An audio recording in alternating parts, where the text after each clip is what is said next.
Hello, it's the Pro View. It's back, and this time with Stephen Warnock, delighted to say, formerly of Liverpool, now of Wigan Athletic. And today's show was called When the World Falls Apart. I think the key is the different pressure for Liverpool. You looked at Leicester there, they win the league, and there's some disappointment there, obviously, from Liverpool fans because you're like, well, why can't it be us? But I looked at it and thought, well, no one ever expected Leicester to win it, so there's almost no pressure in that respect. There is obviously when, like you say, you get to a certain position, you must be looking at the table thinking, hello, we've got a chance here, but there isn't that continual pressure. Even now, people are starting to get on Ranieri's back because of where Leicester are now. But last season, it was like, people were even ringing us up and saying, do you think Leicester could win the league? And I was like, well, yeah, at the top of the league.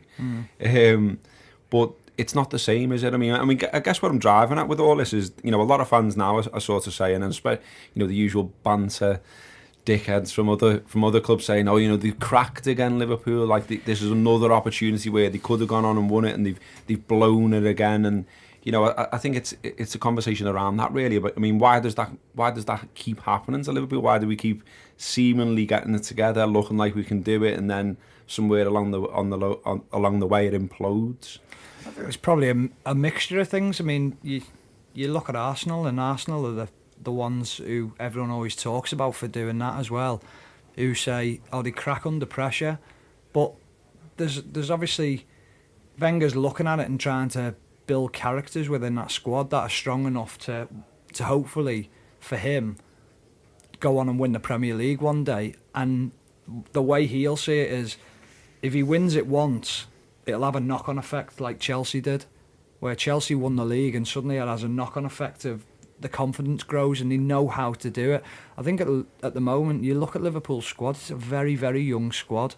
There's no out-and-out sort of experienced veteran players in there, like a Gary McAllister or someone like that Milner's probably the closest, isn't it? Yeah, but vocally, is he a massive talker on Yeah. the pitch and that type of leader? Like, I've played with him, I know what he's like. He does his job and he leads by example. He doesn't lead by his leadership qualities, as in how he talks to players and drags them through.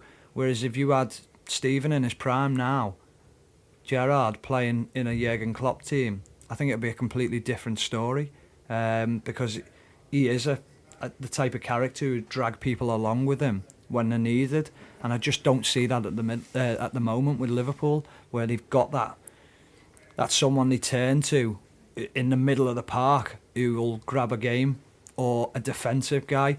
You've got the strikers who'll do the bit, and everyone always looks and talks about the forward three in the front line, but we never talk about the midfielder who stands out every game in the centre half. You're always talking about, is Matip going to play? Is Klavan good enough?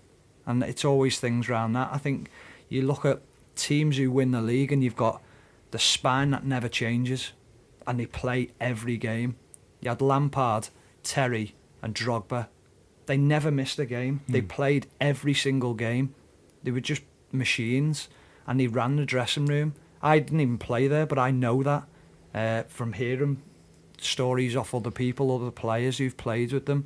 And you look at Tony Adams, Vieira, Henry.